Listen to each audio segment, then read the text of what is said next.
This is 11.2, which is going to be dealing with percents and percentages. We just moved from chapter 11.1, which was looking at rates and ratios and then also solving proportions.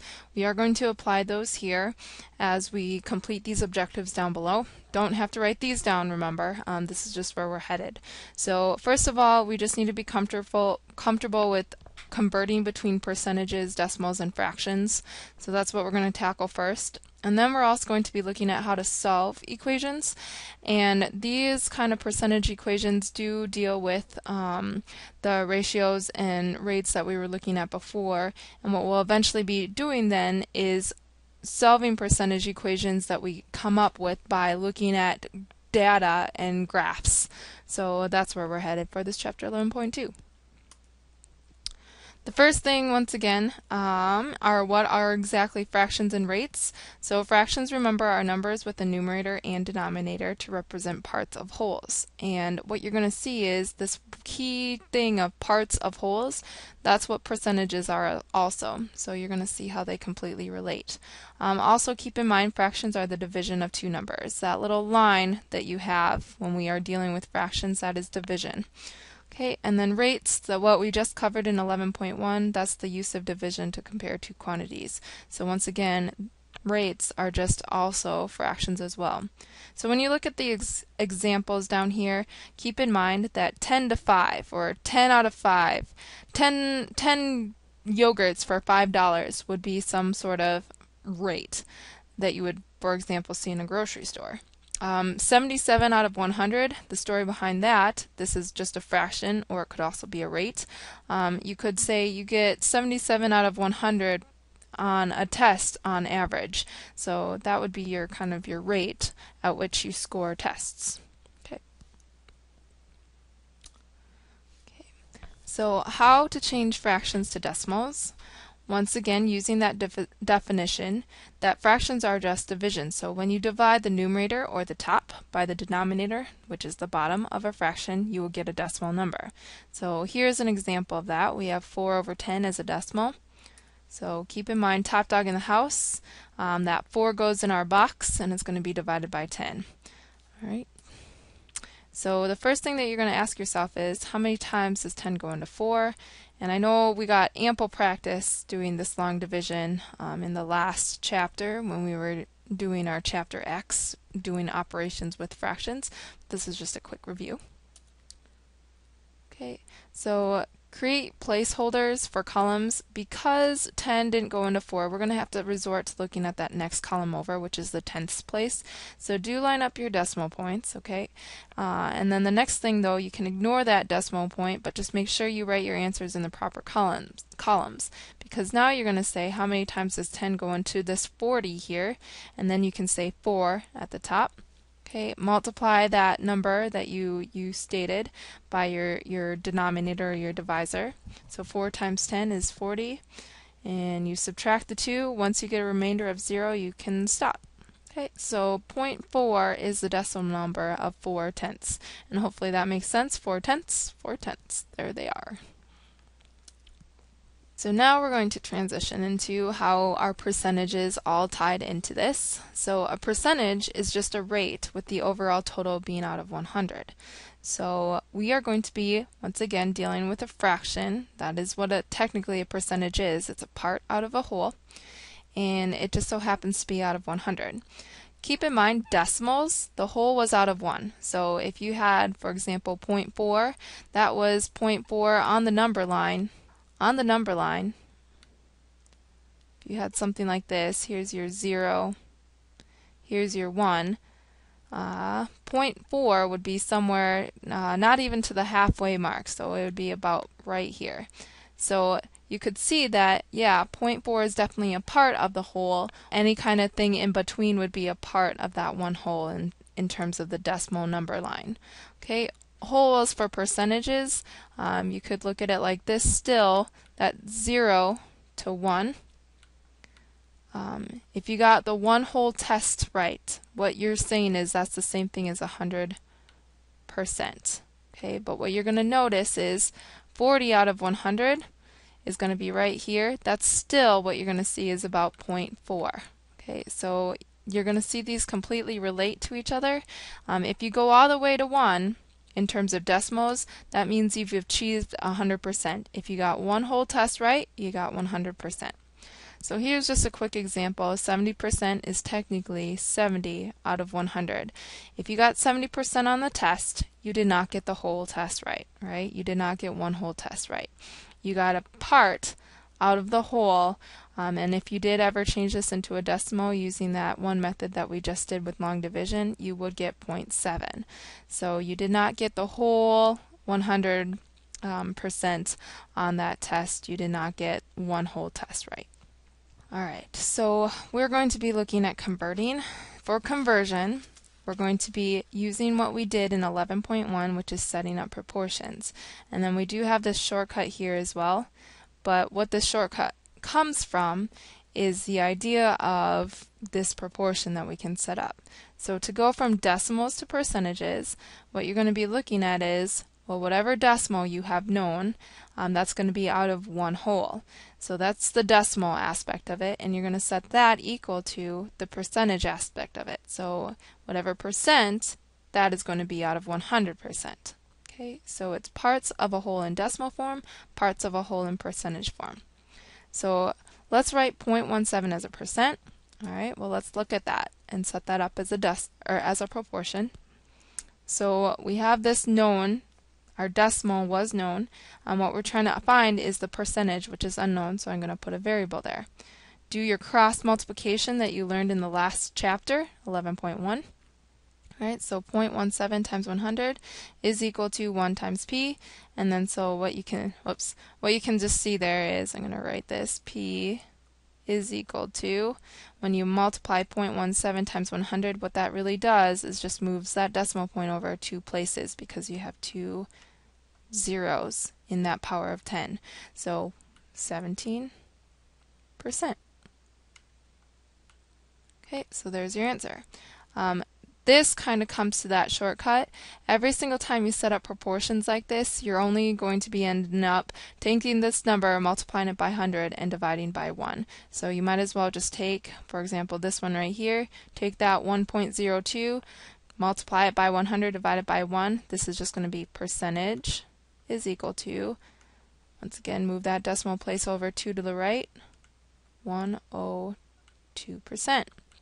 So I hope that makes sense, that you got above that test. One whole test, you got more than just one of that whole tests. So of course you're going to get over 100%. So there you have it. Alright, this is going the other way, converting percentages to decimals.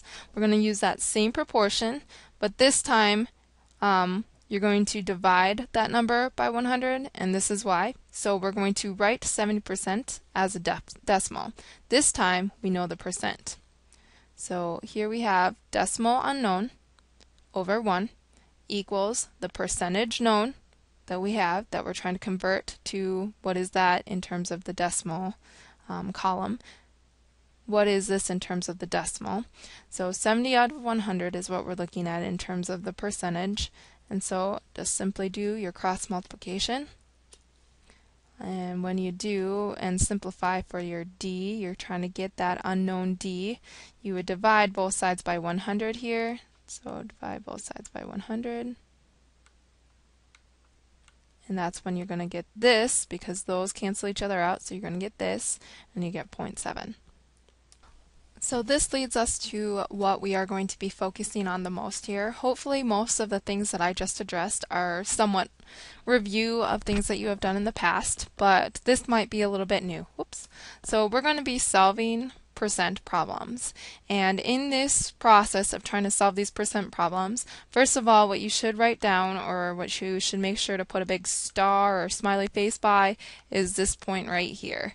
When you are working with percent equations, you do want to rewrite any kind of percentage as decimals typically. Okay, that is almost a majority, it is a majority of the time that you want to do that. The other thing to keep in mind is this base number. We need to be figuring out what is the base number, and that represents the whole population. So do you know the whole population, or do you know the part of the population?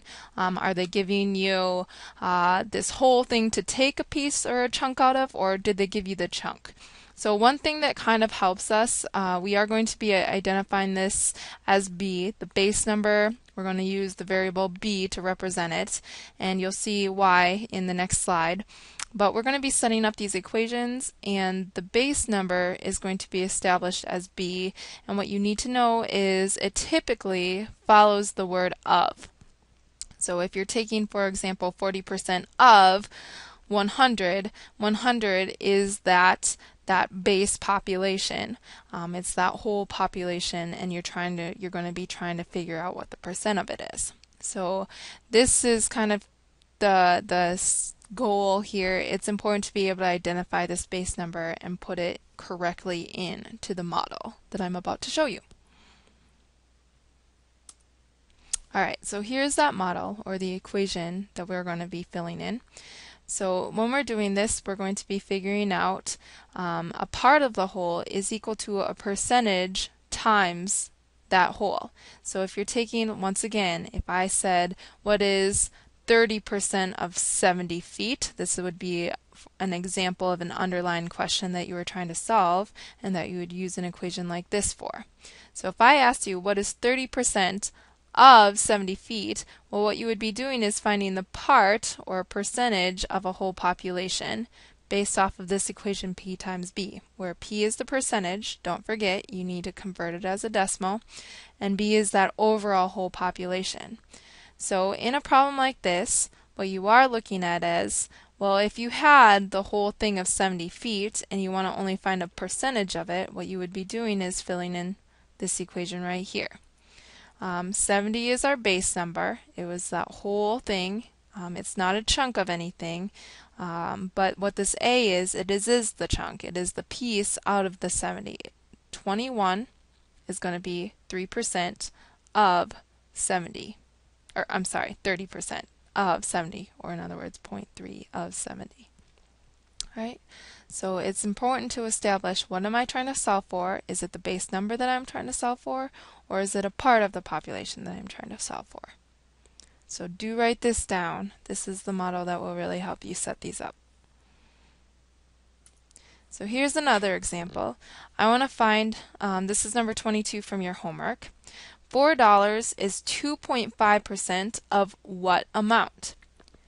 So here, first of all, the word following of is what amount. So hopefully that's kind of a clue to you that this is our base number and it's unknown. So b is going to be b in this case, not some sort of number. The other thing is 4% is 2.5%. $4 is 2.5%. That's telling you that we have a percentage or a piece here. It's 2.5% of some sort of unknown. So here's how we would want to set it up. There is that A equals P times B. So from that previous slide, there you have it. It's the part of the whole is going to be equal to that percentage times that whole. And B is our unknown that we're going to solve for. So you would divide 0.025 from both sides, and I'm going to do this, 0.025 from both sides. Whoops, sorry, this is kind of messy. 0.025 from both sides. And so in your calculator, these cancel each other off. That's why we did it, because I wanted to solve for my b. To undo the multiplication of 0.025 onto my b, I wanted to divide. So then that left me with b equals 4 divided by 0.025. So when you do that on your calculator, what you get is 160. So if I asked you, does this make sense? Hopefully you can kind of go back and say, well, yeah, $4 is only a little teeny tiny percentage of some sort of number, and this is a fairly large number. So if I gave you 2.5% of my $160 earned that day, all I would be giving you is $4.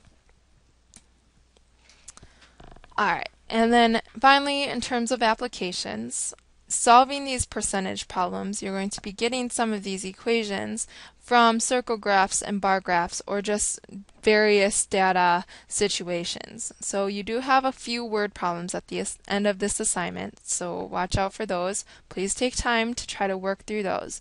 Read through what they're saying and try to fill in that that model that we have, right here. You're just going to be filling it into that model.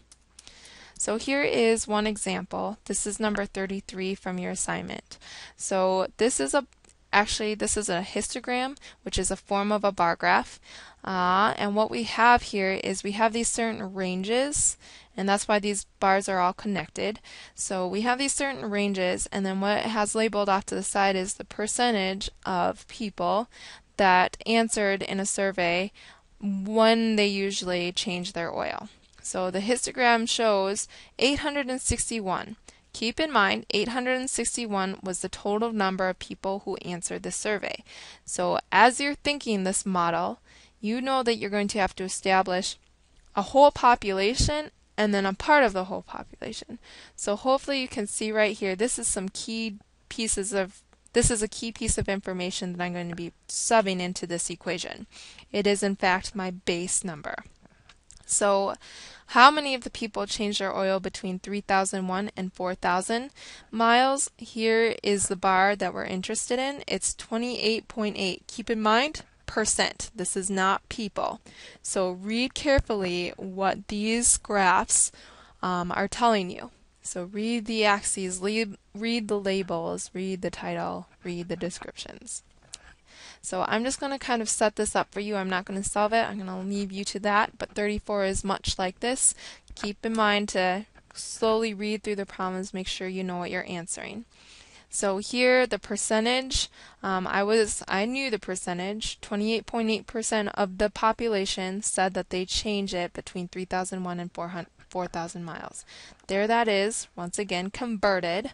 So it was that 28.8% that if you get stuck, remember, always set up a proportion. You can always do that.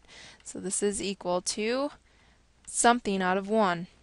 Okay, so what you end up doing is 28.8 times 1 divided by 100. So in other words, you're going to move this decimal over 2 to the left, and we get 0.288 times that base number, that whole population. And when you do solve through this, you're going to get the part of the population that responded in this manner. All right, that's it.